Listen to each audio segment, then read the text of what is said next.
Donc ce qu'on va faire, hop, c'est nous intéresser à Redis et donc à cette base de données. On l'a mise finalement au sein d'un conteneur qu'on a appelé Redis Stack et qui fonctionne, running, comme vous pouvez le voir. On a l'image Redis, alors pardon, je l'ai deux fois, très intéressante cette histoire. Et j'ai Redis Stack et Redis Stack Server, et c'est cette image qui est utilisée effectivement par Redis Stack actuellement, ce conteneur. Donc nous on est à l'intérieur du conteneur, c'est-à-dire que si je dois vous montrer ça, j'ai lancé mon PowerShell, j'ai utilisé cette commande docker exec -it redis stack redis cli, qui signifie qu'en gros je veux exécuter à l'intérieur du conteneur Redis Stack un terminal, un pseudo-terminal avec comme première commande Redis cli, tout simplement. Hop, donc je suis à l'intérieur de mon conteneur Redis Stack.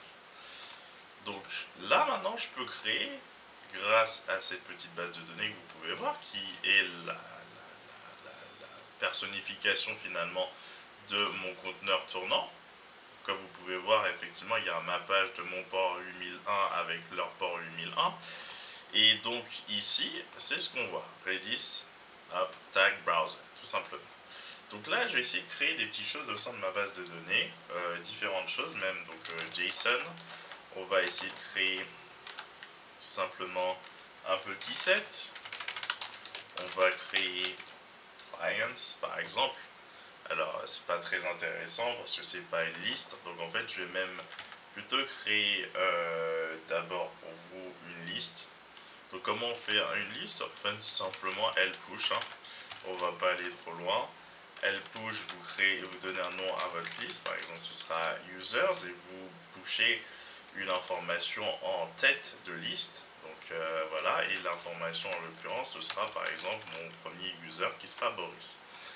Vous actualisez votre base de données, vous pouvez voir que vous avez créé une liste qui s'appelle users et l'élément à l'indice 0 c'est Boris. Donc ensuite vous en mettez d'autres, par exemple Caroline, vous pouvez en mettre effectivement plusieurs comme vous pouvez le voir. Caroline, Jacob,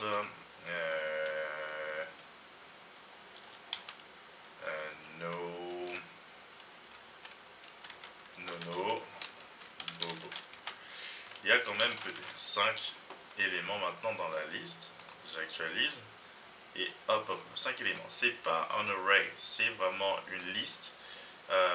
Donc il y aura effectivement des choses intéressantes à voir avec ça. Maintenant on va dire que j'ai envie de créer un set, donc a sorted list, a sorted set plutôt, on va dire.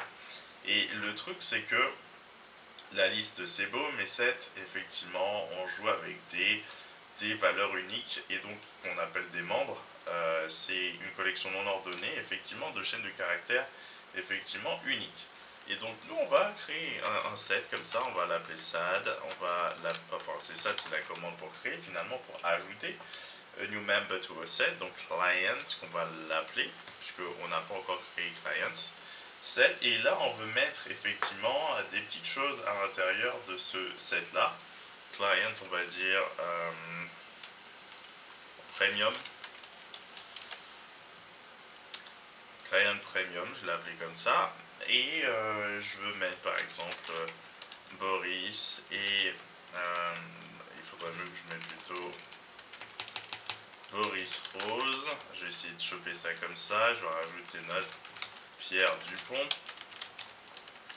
voilà. Et d'ailleurs j'aurais dû mettre plutôt des mails parce que ce sera plus facile de faire ça unique. gmail.com et Pierre on va dire que c'est ça l'unicité, alors évidemment vous pouvez rigoler. Donc là je crée effectivement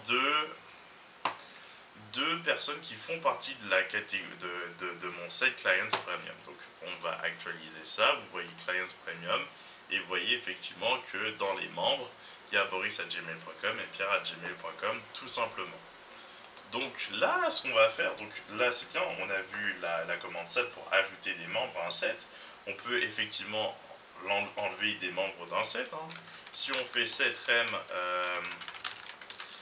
client premium.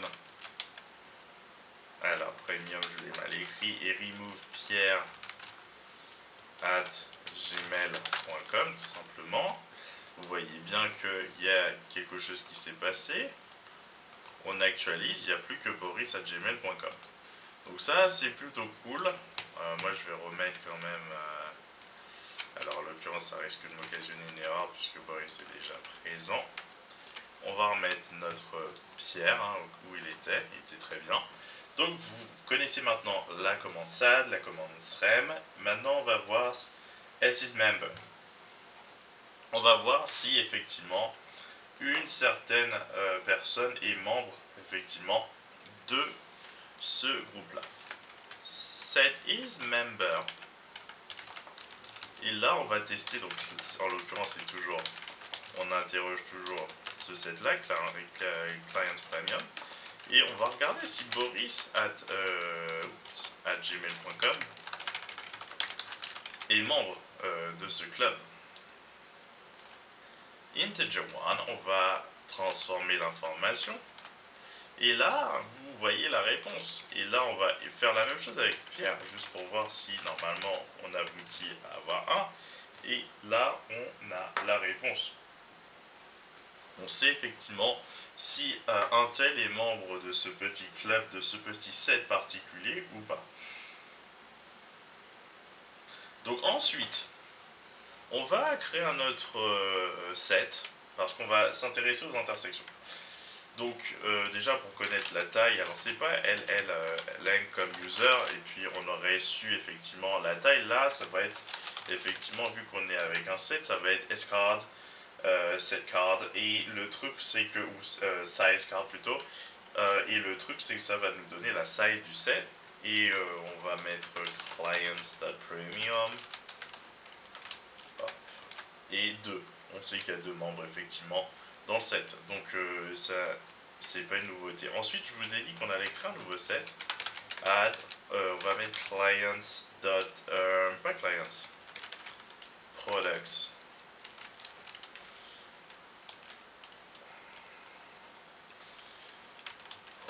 owner, et on va mettre boris at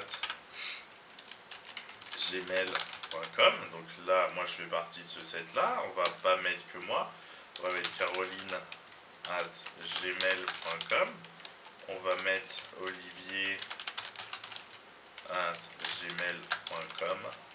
donc là ça commence à faire quelques petites personnes, donc hop, on actualise deuxième set, product owner, owners, et on voit. Donc maintenant on va voir si on peut faire une intersection.